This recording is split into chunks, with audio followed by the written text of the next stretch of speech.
12 hip-hop songs. Every Sunday morning I'm in service, praying for forgiveness.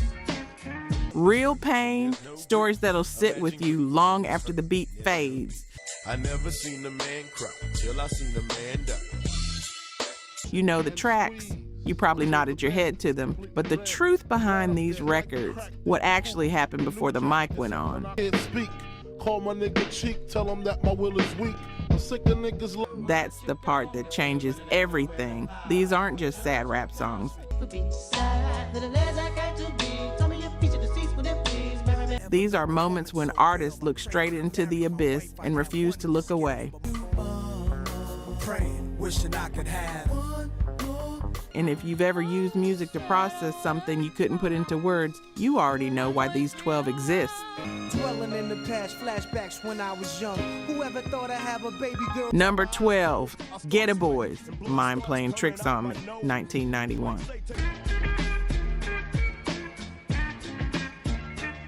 Mind Playing Tricks on Me peaked at number 23 on the Billboard Hot 100 in 1991, making it the Ghetto Boys' highest charting single ever. But here's what the industry didn't tell you when they were celebrating those numbers. Day by day it's more impossible to cope. Scarface wrote 3 of the 4 verses, and he didn't write them from imagination. As a teenager, Scarface survived a suicide attempt. He spent time in a mental ward dealing with depression and paranoia so severe he couldn't tell what was real anymore. I toss and turn, candlesticks in the dark, visions of bodies being burned. This was 1991. Hip-hop wasn't talking about mental health. Gangsta rap meant you were invincible, untouchable, and here comes Scarface rapping about waking up in cold sweats, checking under his bed, convinced someone's coming to kill him. The song samples Isaac Hayes' Hung Up on My Baby from 1974. That haunting piano loop became the soundtrack to every intrusive thought, every moment of PTSD, every paranoid delusion that made you question your own mind. Having fatal thoughts of suicide, bang and get it over with. Willie D raps about anniversary reactions, trauma anniversaries, when your body remembers pain even when your mind tries to forget. Bushwick Bill ends his verse, bloody from pounding concrete, trapped in his own mental prison. I'm staring at the woman on the corner. It's fucked up when your mind is playing tricks. The video showed what radio couldn't. Shadows moving when they shouldn't, faces morphing, mirrors lying, because sometimes the scariest thing isn't what's chasing you, it's what your own brain does when the lights go out. Scarface later said the song was originally meant for his solo album, but the label knew this was bigger. This wasn't just Houston, this was every kid who grew up watching their back, sleeping with one eye open, wondering if paranoia was keeping them alive or killing them slowly. Staring at a nigga, I'm paranoid, sleeping with my finger on the trigger. Mental health in hip-hop started here, before Kendrick, before any rapper felt safe enough to say, I'm not okay. Number 11, Scarface, I Seen a Man Die, 1994. 1994, and we up against the same shit. I never understood. Same artist, different nightmare. I Seen a Man Die hit number 37 on the Billboard Hot 100 and number 2 on the rap charts in 1994. By this point, Scarface had proven you could talk about darkness and still sell records. But this one cut different. The story follows a man just released from prison after 7 years. 7 years of convincing himself life would be better on the outside. Gets out, tries to go straight, but the streets remember him and the streets don't forgive. He greets his father with his hands up, rehabilitated slightly. He gets robbed, shot, left for dead by the same people he used to call family. The song follows him to the hospital, dying, looking back at every decision that led him here, and the regret. That's what breaks you, not the violence. Then imagine lying dead in the arms of your enemy.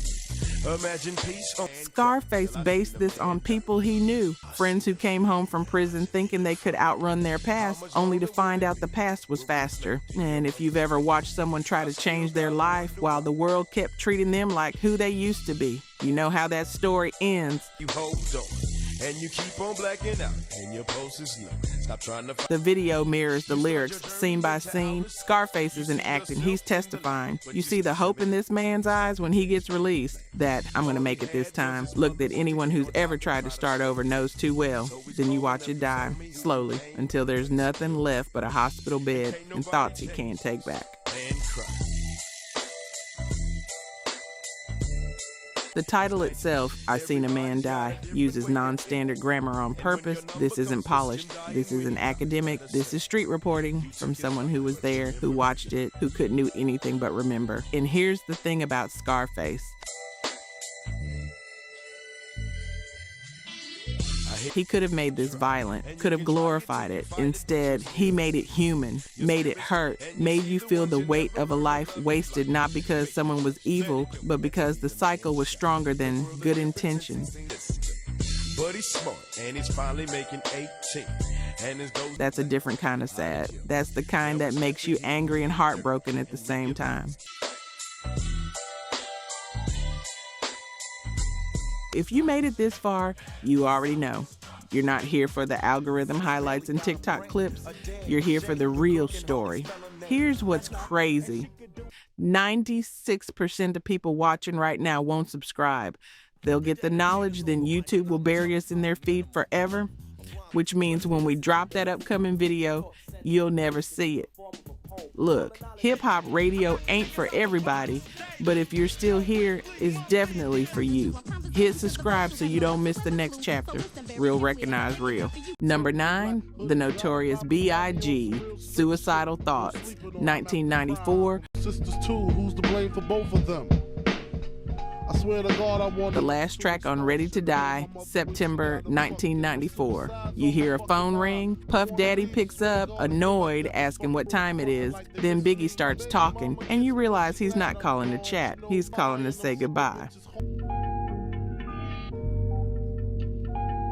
When I die, fuck it, I want to go to hell. 'Cause I'm a piece of shit. It ain't hard to tell. That's how the song starts. No build-up, no warning, just raw self-hatred poured through a phone line in the middle of the night. Calling me, but nah, you wouldn't understand.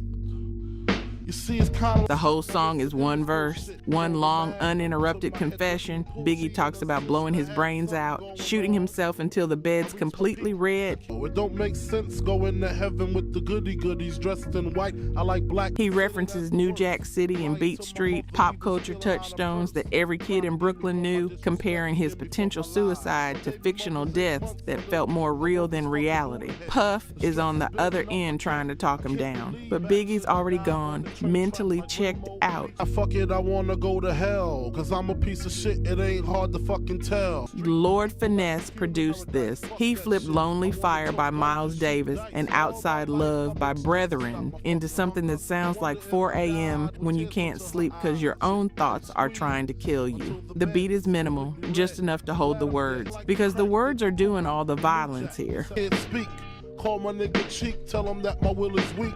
I'm sick of niggas. Ready to Die told Biggie's life story from birth to this moment. The album is autobiographical, and ending it with suicide, even fictional suicide, was a decision that foreshadowed everything. 3 years later, March 1997, Biggie would be murdered in Los Angeles. Frontin' like they miss me. My baby mama kissed me, but she glad I'm gone. She know me. 16 days before his second album, Life After Death, dropped. People go back to Suicidal Thoughts now and hear prophecy, but that's not what this was. This was a documentation. Biggie wrestled with depression his whole life. She don't even love me like she did when I was younger, sucking on her chest. The stress of street life, the paranoia, the weight of carrying Brooklyn on your back while wondering if success was worth the cost. And here's what makes this unbearable. Biggie wasn't exaggerating. Me and her sister had something going on. I reached my peak. You can hear it in his delivery, the exhaustion, the resignation, the way his voice sounds like he's already decided and he's just letting someone know before he goes. The intro says, based on a true story. People think that's about the whole album.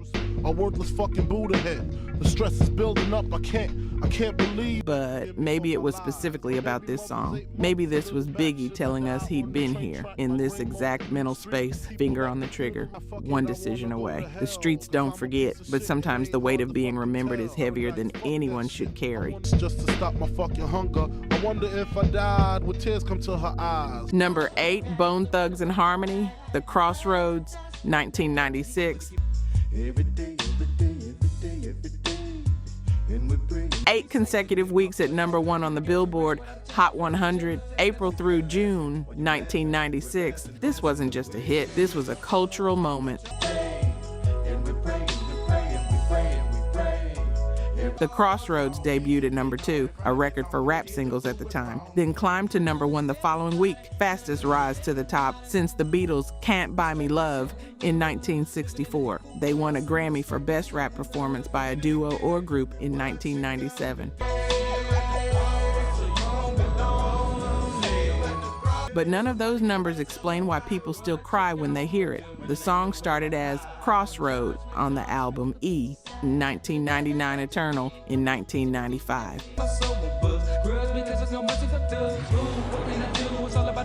That version was dedicated to their friend Wallace Wally Laird III, who was shot and killed in Cleveland. Then Eazy-E died March 26, 1995. AIDS-related complications. Their mentor, the man who signed them to Ruthless Records and put Cleveland on the map, gone at 30 years old. Bone went back into the studio with DJ Unique and remade the song. The Crossroads became a tribute to Eazy, to Wally, to Wishbone's Uncle Charles, who was murdered in front of his own home,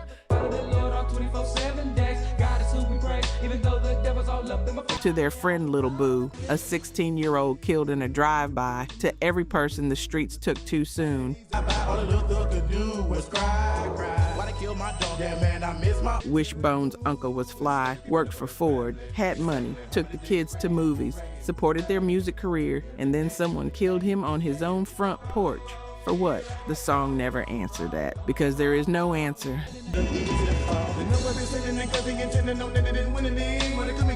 The Isley Brothers' Make Me Say It Again Girl from 1975. That's the sample. 12 credited songwriters on this track, the most for any song at that point in history. The video showed the Grim Reaper as a towering black man in a trench coat with wings. He walks through Cleveland collecting souls. Eazy-E's ghost, Uncle Charles, a newborn baby who died in the maternity ward. All of them marching together in glowing white toward a mountaintop at sunset, then rising into the sky. If you were around in 1996, you know this song played at every funeral, every memorial, every moment when someone needed to believe they'd see their people again someplace better than here. The Crossroads isn't just about death, it's about the choice. Do you believe there's something after this, or is grief the only thing that lasts? Bone Thugs gave people permission to grieve publicly, to cry, to miss people out loud. In a genre that demanded toughness, they sang about sorrow and made it okay. So you won't be lonely. That's the promise in the chorus. Wherever they went together. Again and again, tell me what you gonna do. Can somebody, anybody tell me why? Number 7, Nas, Dance, 2002. Thinking of how amazing she was, an angel gave me love. I'm thankful to Nas' mother, Fannie Ann Jones, died from breast cancer in April 2002. He was on tour when he got the call that she was near death, canceled everything, flew home, sat by her bed, watched a tear roll down her face, and he knew she'd been waiting for him to arrive before she let go. praying, wishing I could have. Dance appeared on God's Son, released December 2002. The album peaked at number 12 on the Billboard 200 and went platinum within a month. But that's not why this song matters. This is Nas at his most vulnerable. No wordplay, no metaphors, just a son talking to his mother who isn't there anymore. Ever know a woman so real? I pray when I married my wife I had one of your skills, but The whole song is a conversation with her ghost, asking for one more dance, one more moment, one more chance to say everything he didn't say when she was alive. You can hear in Nas' voice that he'd trade everything, all the albums, all the accolades, all the respect for 5 more minutes. if I could only have. His mother worked at the post office across from Madison Square Garden, raised Nas and his brother after his parents separated in 1985 when he was 12. She worked 2 or 3 jobs, saw her son slinging on corners while she was grinding legal hours to keep the lights on, and she never stopped believing in him. When she got diagnosed with breast cancer, Nas said he was floored, called her the bravest person he'd ever met, watched her fight for 3 years, and when she finally passed, he looked in the mirror and saw her face and his own features. That gave him peace. If I could only have one more dance. The production is gentle, respectful. Nas' father, Oludara, plays cornet at the end as a tribute to his ex-wife. That moment, a jazz musician honoring the mother of his child through sound alone, it says, what words can't. There's something out there greater, but only God knows. Scientists claim we came from make. And here's the part that breaks you. Nas almost sings on the hook. He's not a singer, never claimed to be, but he tries anyway because grief doesn't care about your skill set. When you need to express something and words aren't enough, you use whatever's left. Carry on and now I'm good. Job well done. You live through your sons and grandchildren. God's Son as an album was Nas processing everything, his mother's death, the end of his feud with Jay-Z, the title itself, God's Son. That's what his mother represented, the closest thing to God he'd ever known. If I could only have one more dance with you. And if you've ever lost a parent, you know that no amount of success fills that space. You'd trade every accomplishment for one more conversation, one more piece of advice, one more I'm proud of you that you actually believed. Praying, wishing I could have. The album went platinum. The song didn't need to chart because everyone who needed to hear it found it, and they held on to it like a lifeline when their own mother's time came. I dream of the day I can go back to when I was born, laying in your arms. Number 6, Wu-Tang Clan, Tearz, 1993. One of the first songs Wu-Tang Clan ever recorded, December of 1992, before the world knew their names. Tearz appeared on Into the Wu-Tang 36 Chambers when it dropped November 9th, 1993. The album changed hip-hop forever, but this song showed a side of the Clan most people didn't expect. Vulnerability, raw grief, the kind of pain that doesn't come with armor. The song tells 2 stories. Ghost raps about watching his friend deteriorate, the fear, the regret, the I wish I could go back thoughts that haunt you when there's no going back. And then the funeral, another life gone. Another conversation about safe sex that came too late. RZA produced this, sampled Wendy Renee's After Laughter Comes Tears from 1964. That organ loop, mournful, churchy, heavy, creates a sound that feels like you're already at the funeral before the song tells you anyone died. The title itself, Tearz, is a misspelling. Deliberate, street grammar. This isn't polished grief, this is raw. And if you were around in the early 90s, you know both these stories weren't rare. Gun violence and AIDS were twin epidemics destroying black communities.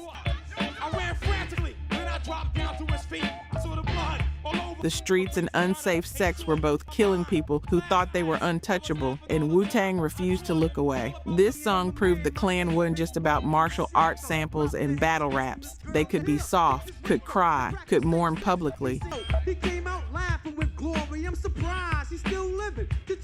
And that gave an entire generation of black men permission to do the same. The album went on to peak at number 41 on the Billboard 200, went platinum within a year, and became one of the greatest debuts in hip-hop history. RZA later said they recorded this song early because they needed to document the pain before the money, before anyone cared who they were. Just 9 brothers from Staten Island who'd seen too much death and needed somewhere to put it.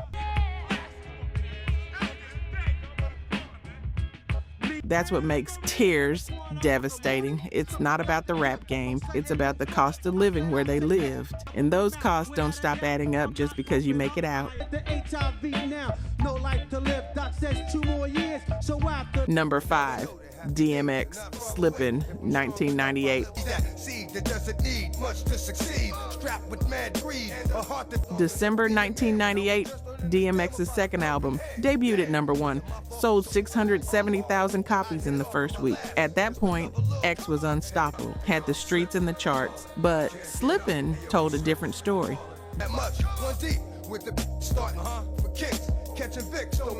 This is DMX's autobiography in 4 minutes. Abused as a child, betrayed by his mentor, lost in addiction, questioning why he's still here when so many others are gone. The beat is somber. To live is to suffer, but to survive, well, that's to find meaning in the suffering. X is quoting Viktor Frankl without realizing it, searching for purpose in pain that started before he could defend himself. He talks about being put in group homes, sleeping in abandoned cars, getting beat by people who were supposed to protect him, learning early that love was conditional and violence was guaranteed. And if you know X's story, you know that early trauma followed him everywhere. The song is titled Slippin' because that's what addiction is. You get up, you fall, you promise yourself this is the last time, then you slip again, and the ground keeps getting harder every time you hit it. Here's where it gets heavy. DMX battled drug addiction his entire adult life, crack cocaine since he was 14. He'd get clean, relapse, get clean, relapse. And every time he slipped, he hated himself more. Not because he was weak, but because he knew better and still couldn't stop. Decades later, April 2021, X overdosed, went into a coma, never woke up, died at White Plains Hospital in New York at 50 years old. And the world went back to this song because he'd been telling us the whole time. He wasn't glorifying addiction, he was warning us, making a song out of his suffering because maybe if he turned it into art, he could control it. But you can't control what's already controlling you. The music video shows X in various states of despair, in a hospital bed, in a church, alone in a room with his demons. No theatrics, no performance, just documentation of what it looks like when you're losing the fight and pretending you're winning. And here's what kills me about Slippin'. DMX had everything. Fame, money, respect, love for millions. But none of that fixed what happened to him as a child. None of that stopped the voice in his head that said he wasn't worth saving. And now I know that happy days are not far away. If I'm strong enough, I'll live long enough. He spent his whole life slipping, and the industry watched. The fans prayed, but addiction doesn't care who's rooting for you. Number 4, Notorious B.I.G. Everyday Struggle, 1994. Back to Ready to Die. Same album as Suicidal Thoughts, but this one hits different because it's not about wanting to die. It's about being tired of living. And when he start the bus, he like to ask who's next. I got my honey on the Amtrak with the Biggie asking out loud what many people only think in private. What do you do when survival feels harder than giving up? Everyday Struggle is about the weight, the pressure, the constant hustle just to make it through the week. Biggie talks about living hand to mouth. Bills piling up, baby mother wanting child support, streets calling him back because legitimate work doesn't pay enough to matter. Every day is a struggle to stay alive, stay sane, stay out of jail, stay one step ahead of whoever's coming for you. He samples I Don't Want to Do It by David Peaston. That sample says everything. The hook repeats like a mantra, like a prayer that isn't working. Eazy-E produced this, gave it a dark, murky bass line that sounds like quicksand. And if you've ever been in that space where success feels like another cage, you know what he meant. The irony is, Biggie made it. By every external measure, he won. Ready to Die went quadruple platinum. He became a legend. But the struggle didn't end. It morphed. Different problems, same weight, and 3 years later, he was gone. Everyday struggle wasn't a cry for help. It was acceptance. This is what life costs. This is what it takes. And maybe the price is too high, but you pay it anyway, because what's the alternative? The song doesn't have answers. That's what makes it honest. Biggie doesn't say, but it gets better, or keep your head up. He just says this is hard. Living is hard, and sometimes you don't want to do it anymore. That honesty is why this song still resonates, because 30 years later, the struggle is still every day. Different decade, same weight. Number 3, Tupac, Dear Mama, 1995. Mama from a jail cell, and who thinking elementary? Dear Mama peaked at number 9 on the Billboard Hot 100 in 1995, first rap song to be inducted into the Library of Congress National Recording Registry in 2010. Cultural artifact masterpiece and one of the saddest songs hip-hop ever produced. Because this isn't a celebration, this is an apology. Pac is telling his mother, Afeni Shakur, that he sees her. Not just the addict, the queen underneath the addiction. The woman who was a Black Panther, who fought for liberation, who raised him alone while battling demons that started long before he was born. When I was young, me and my mama had beef, 17 years old, kicked out on. Afeni was addicted to crack during parts of Pac's childhood. He watched her deteriorate, watched the strongest woman he knew lose herself to a drug that was flooding Black communities by design, and he never stopped loving her, never stopped seeing her worth. 'Cause my anger wouldn't let me feel for a stranger. They say I'm wrong. The song is about forgiveness. Pac forgiving his mama for the hard times, for the times there wasn't food, for the times she wasn't there, but also, and this is the part that breaks you, it's about Pac asking for forgiveness, for selling drugs, for causing her pain, for becoming exactly what she fought against. He gets it now. Too late to take back the hard years, but not too late to say thank you. Tony Pizarro produced this, sampled Sadie by the Spinners, created a warm, soulful backdrop for Pac to pour out everything he never knew how to say face to face. Reggie Noble and S.W.V's In My Eyes on the Hook, perfect. The video shows home footage of Pac and Afeni. Real moments, not staged, not acted. You see the love, but you also see the tension, the pain behind the smiles. Because loving someone through addiction means watching them disappear while they're still standing in front of you. Afeni got clean, turned her life around, became an activist again. And when Pac died in September 1996, she carried Dear Mama like armor, proof that her son saw her, really saw her, and loved her anyway. That's right. Mama catch me, put a whooping to my backside. But here's the tragedy. Pac wrote this as a thank you, it became a goodbye. 1 year after this song dropped, he was murdered in Las Vegas at 25 years old. He never got to grow old with his mama, never got to be the man who fully understood what she sacrificed. Just working with the scraps you was given, and mama. And if you've ever wanted to tell your mama you understand now, but time ran out, you know why this song still makes grown people cry. It's not sad because it's tragic. It's sad because it's love that came too late to fix everything and just in time to matter. Number 2, Ghostface Killah, All That I Got Is You, 1996. On the bed, 2 at the foot, 2 at the head. I didn't like to sleep with John. First track on Iron Man, 1996, Wu-Tang's Golden Era.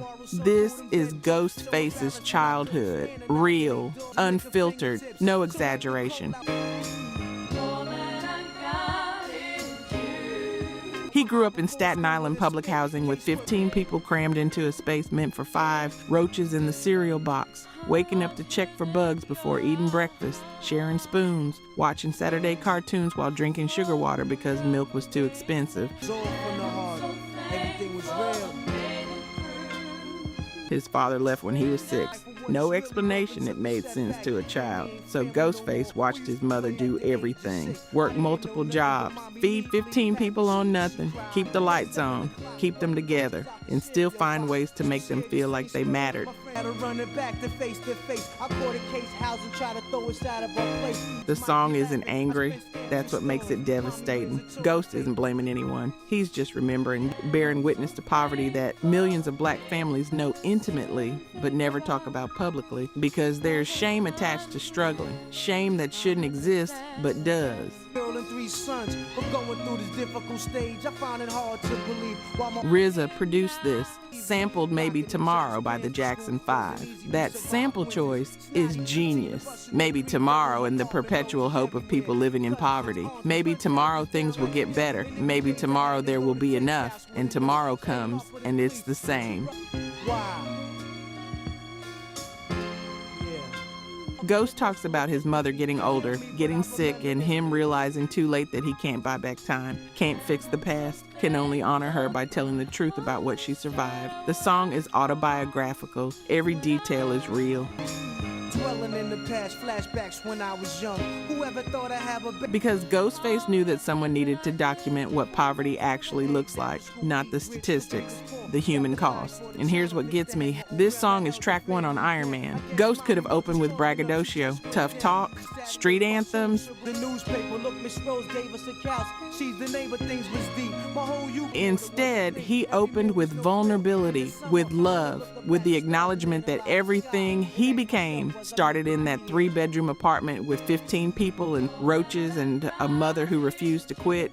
But somewhere, somehow, I will always be. If you grew up poor, you know these details aren't metaphors. The roaches are real. The sugar water is real. The shame of wearing the same clothes to school is real. And having someone like Ghostface say it out loud, without apology, without shame, just truth, that changes something.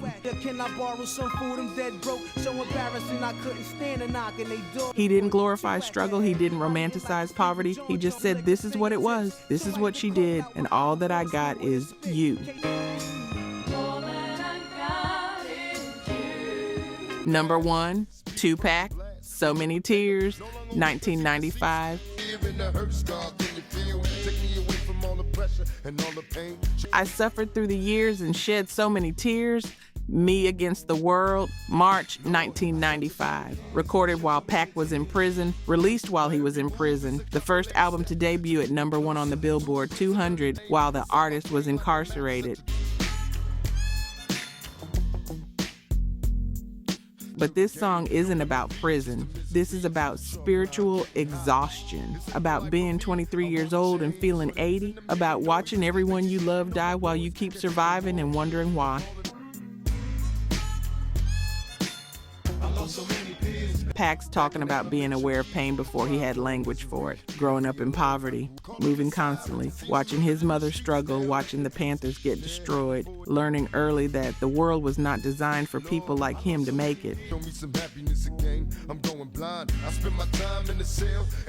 Shock G and Money B produced this, sampled Stevie Wonder's That Girl, transformed it into something haunting. The piano loop sounds like memories you can't escape. The drums hit like heartbeats that won't stop even when you want them to.